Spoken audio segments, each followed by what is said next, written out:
दोस्तों आज हम बात करने वाले हैं एक हॉलीवुड साइकोलॉजिकल थ्रिलर के बारे में जिसका नाम है टेल।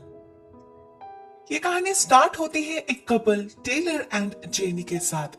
वो लोग झगड़ रहे थे, वो भी बहुत एग्रेसिवली।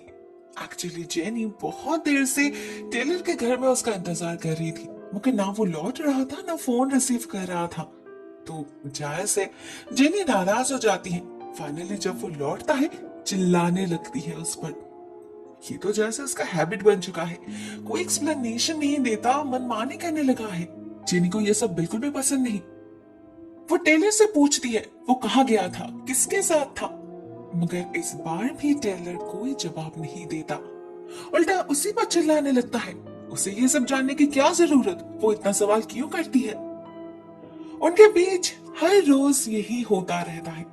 छोटी सी बात पे दोनों इतना लड़ते हैं कि बाहर डॉग्स भी भौंकने लग जाते हैं। टेलर को बिल्कुल भी पसंद नहीं था कि कोई उसे नीचा दिखाए और जेनी एग्जैक्टली वही करती थी हमेशा। दूसरी तरफ जेनी को भी पसंद नहीं था कि कोई उसे टेक फॉर ग्रांटेड ले ले जो टेलर उसे ले चुका था। तो दोनों में से कोई भी हार मानने के लिए तैयार नहीं थे। यूजुअली ऐसे सिचुएशंस में टेलर घर से निकल जाता था, क्लब में जाके ड्रिंक करता था, अपने दोस्तों के साथ थोड़ा टाइम पास करता था, और फिर जब घर लौटता था तब तक जेनी या तो जा चुकी होती या फिर सो चुकी होती। मगर आज बात कुछ अलग थी, हद से निकल चुकी थी। टेलर कुछ ज्यादा ही भड़क गया था, अपनी सोच पर काबू नहीं रख पाता वो। उसका दिमाग कह रहा था ये लड़की ऐसे चुप नहीं करेगी, इसे चुप करवाना पड़ेगा कुछ भी करके। तो टेलर वही करता है, घर से निकलकर अपने गाड़ी के पास जाता है और ट्रंक खोलकर एक हथौड़ा निकालता है। उसके बाद उसी हथौड़े से मार मार के जेनी की जान ले लेता है वो, कुचल देता है उसके माथे को। तब जाके गुस्सा शांत होता है उसका, और साथ ही साथ रियलिटी का एहसास भी। उसकी गर्लफ्रेंड उसके सामने पड़ी थी, बेजान, खून से लथपथ। उसके हाथ, कपड़े, फ्लोर एंड वॉल्स सब खून से लाल हो चुके थे। एक तरफ उसे खुशी हो रही थी कि उसका प्रॉब्लम सॉल्व हो गया था, रोज रोज के खिटपिट से उसे मुक्ति मिल गई थी। मगर इस लाश का वो क्या करे। सबसे पहले वो उसे क्लीन शीट में रैप करके घर के एटिक में रख कर आता है। उसके बाद कॉल करता है अपने एक दोस्त रे को। उसे सब कुछ बताकर उससे मदद मांगता है। उसे लाश को ठिकाने लगाने में रे की हेल्प चाहिए, अकेला वो संभाल नहीं पाएगा। और वैसे भी सजेशन उसका था तो फाइनल टच भी तो उसे ही देना चाहिए। असल में उसके इसी दोस्त ने कभी उसे जेनी को मारने का आइडिया दिया था, सीरियसली नहीं, मजाक मजाक में। शायद जब दोनों साथ बैठकर ड्रिंक करते थे, टेलर उसे अपनी बात, अपनी प्रॉब्लम्स बताता था। उसी वक्त कभी नशे में जो रे ने कैजुअली कह दिया होगा ऐसा कुछ। उसने कभी सपने में भी सोचा नहीं होगा टेलर उसे इतना सीरियसली ले लेगा। तो अभी जब टेलर उसे सिचुएशन बताता है, पहले तो उसे लगता है वो मजाक कर रहा है, मगर कुछ ही देर में उसे समझ आ जाता है मामला क्या है। तो वो टेलर को साफ साफ बता देता है कि उसे इन सब चक्कर में नहीं पड़ना। इनफैक्ट वो तो टेलर से और कोई कांटेक्ट रखना ही नहीं चाहता। ये कहकर रे फोन काट देता है और टेलर समझ जाता है कि वो बिल्कुल अकेला है, अपना मेस उसे खुद ही संभालना होगा। तो वो काम पे लग जाता है। सबसे पहले उसे फ्लोर से खून को साफ करना होगा। वो वही कर रहा था, अचानक उसे कहीं से नॉकिंग की आवाज सुनाई देने लगती है, ऐसे कोई बहुत ही हल्के हाथों से दीवार पर धक्का दे रहा हो। घर में तो टेलर अकेला है, तो ये आवाज कौन कर रहा है। टेलर आवाज को फॉलो करके ऊपर जा पहुंचता है और उसे समझ आता है ये आवाज असल में मास्टर बेडरूम से आ रही है। अब एटिक का दरवाजा भी इसी बेडरूम के वॉक इन क्लोजेट में से है। टेलर को दूर से तो आवाज सुनाई दे रही थी, मगर जैसे ही वो दरवाजे के पास जा पहुंचता है, सब कुछ शांत हो जाता है, बिल्कुल पिन ड्रॉप साइलेंस। फिर भी टेलर जाता है चेक करने और उसे दिखता है एटिक के दरवाजे से खून टपक रहा है। लेकिन उसने तो लाश को काफी अंदर धकेल दिया था, वहां से खून टपकना तो इम्पॉसिबल है। चेक करने पर भी उसे वही मिलता है। इनफैक्ट वो तो जेनी को धक्का मार के भी देखता है कहीं वो जिंदा तो नहीं, मगर वो बिल्कुल पत्थर की तरह पड़ी थी वहां। टेलर रिलैक्स होकर नीचे उतरने लगता है, लेकिन ठीक तभी कहीं से खून की एक बूंद आके गिरती है लैडर के एक स्टेप पे, जिससे फिसलकर टेलर गिर जाता है। उसका माथा भी लैडर से टकराता है। बहुत गहरी चोट पहुंचती है उसे। काफी देर तक बेहोश पड़ा रहता है वो। कुछ घंटे बाद जब उसका सेंस लौटता है, वो देखता है उसके माथे से खून बह रहा है। मे बी इस चोट के वजह से या फिर अपने साइकोलॉजिकल ट्रॉमा के कारण एक अजीब नजारा देखता है वो देखता है एटिक से जेनी उसकी तरफ झांक रही है। ऑफ कोर्स ये इम्पॉसिबल था। वो हेलुसिनेट कर रहा था। अगले ही पल में टेलर को वो समझ आ जाता है जब जेनी वहां से गायब हो जाती है। मगर कुछ अजीब फील कर रहा था वो। ये डर था या उसकी गिल्टी फीलिंग्स, उसे खुद समझ नहीं आता। अभी तक जो कुछ भी उसने किया वो सब कुछ रिफ्लेक्स में था, मगर अभी धीरे धीरे रियलिटी उस पर भारी पड़ने लगी थी। उसका कॉन्फिडेंस लूज हो रहा था। इतना बड़ा कांड कर दिया उसने, कैसे वो इसे छुपा पाएगा, कैसे संभाल पाएगा सब कुछ। टेलर फिर से काम पे लग जाता है। Floor, kitchen area, wash basin सब कुछ क्लीन करने लगता है। और ठीक तभी अचानक घर की डोरबेल बजती है। टेलर को कोई आइडिया नहीं था ये कौन हो सकता है, तो वो चौंक उठता है मगर घबराता नहीं। बहुत ही नॉर्मली जाकर दरवाजा खोलता है तो पता चलता है ये टेरा है, जेनी की दोस्त। टेलर से झगड़ने के बाद जेनी ने ही उसे कॉल करके घर बुलाई थी, जस्ट 20 मिनट्स पहले। तो जब टेलर बताता है कि जेनी बाहर गई है, टेरा यकीन नहीं करती। उसकी गाड़ी तो बाहर ही पार्क्ड है।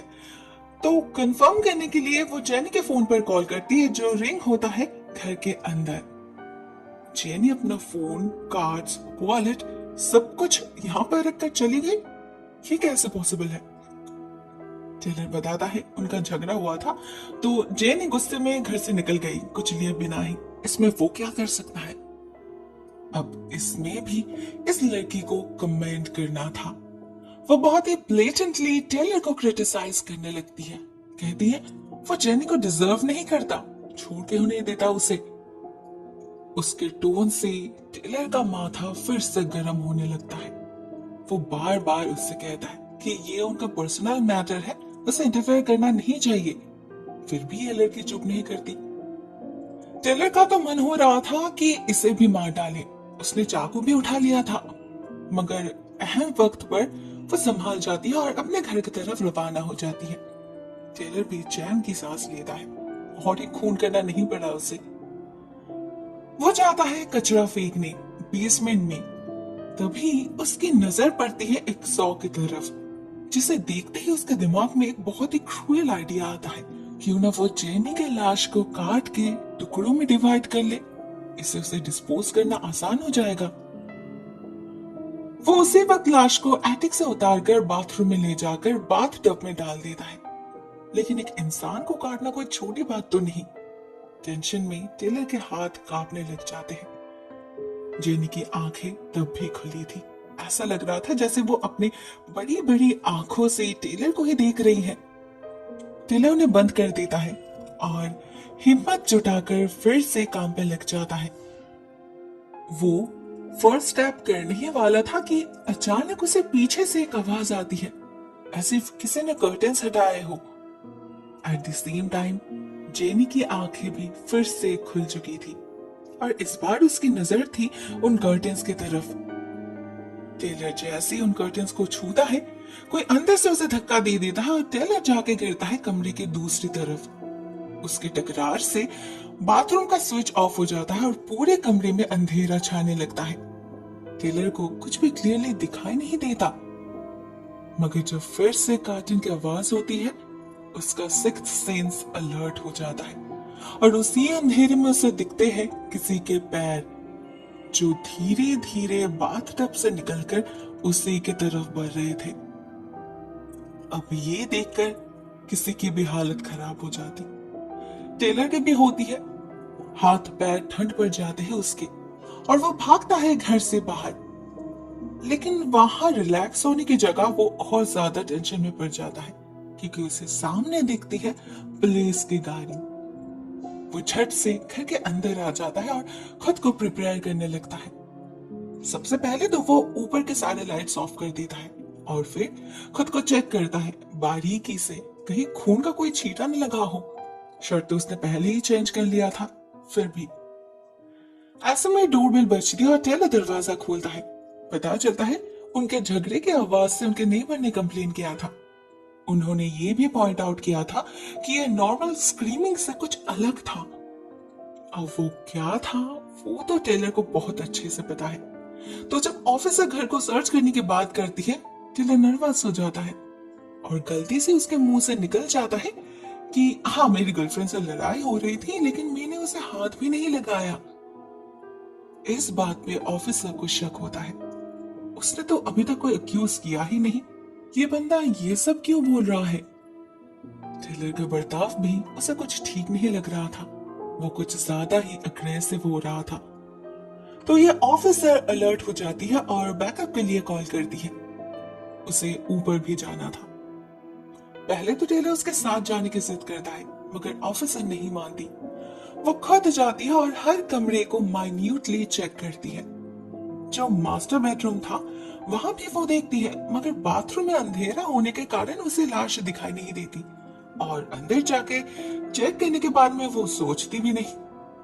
मगर टेलर ने तो सोच लिया था क्या से क्या हो सकता है सब कुछ।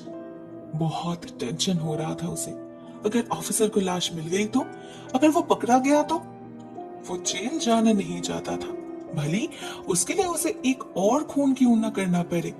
तो वो दबे पांव ऊपर जा पहुंचता है, ऑफिसर पर नजर रखने लगता है और वो ऑफिसर जैसे बाथरूम की तरफ जाने लगती है, टेलर उस पर हमला कर देता है।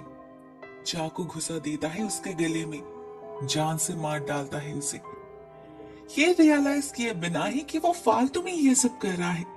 उस ऑफिसर को कुछ नहीं दिखा, ना उसे कुछ शक हुआ। वो तो बस नीचे जा ही रहे थे टेलर को क्लीन चीट देने। मगर टेलर से इंतजार नहीं हुआ और उसने अपनी पहली गलती छुपाने की कोशिश में एक दूसरी गलती कर डाली। वो ऑफिसर बहुत कोशिश करती है खुद को बचाने की। वो समझ नहीं पाई इस आदमी ने ऐसा क्यों किया। वो अपने गन निकालने की ट्राई करती है, जिसे टेलर अपने एक हाथ से दबोच कर रखा था। बस और कुछ मिनट, उसके बाद उसके जुर्म को कोई ढूंढ नहीं पाएगा। इसे भी कहीं ना कहीं छुपा ही देगा वो। कुछ भी हो जाए वो अपने राज को बाहर आने नहीं देगा। यही सब सोच रहा था टेलर, लेकिन ठीक उसी वक्त उसे आईने पे किसी का रिफ्लेक्शन दिखता है। ये जेनी थी जो कुछ फुसफुसा रही थी। उसे देखते ही टेलर के हाथ कांपने लग जाते हैं और उसका ग्रिप भी लूज हो जाता है, जिसका फायदा लेकर वो ऑफिसर अपनी गन निकाल लेती है और उसे शूट कर देती है। एक नहीं 2 बार गिर जाता है टेलर और वहीं पर उसकी मौत हो जाती है। और उसे कभी जेनी की आत्मा परेशान नहीं करेगी, कभी नहीं। उसका काम पूरा हो चुका है, उसने अपना बदला ले लिया है। एट द फाइनल सीन हमें घर में 3 डेड बॉडीज दिखते हैं, टेलर की, उस ऑफिसर की और जेनी की। बेचारे ऑफिसर को तो फालतू में मरना पड़ा। अगर टेलर ने पैनिक नहीं किया होता तो शायद आज वो जिंदा होती, निकल जाती चुपचाप। बट अगेन ये भी शायद किस्मत का ही खेल था। मे बी जेनी ने उसे इस्तेमाल किया अपना रिवेंज एग्जीक्यूट करने के लिए। On the other hand Taylor, वो भी ज्यादा सोचने समझने की हालत में नहीं था। एक क्राइम को छुपाने के लिए उसने दूसरा कर दिया। उसका रिजल्ट क्या होगा ये सोचे बिना ही, सिर्फ और सिर्फ अपने शॉर्ट टेम्परामेंट के कारण, अपने एंगर इश्यूज के वजह से एक छोटी सी बात पे कितना बड़ा मिसहैप कर दिया उसने। बेकार में 3 लोगों की जान चली गई।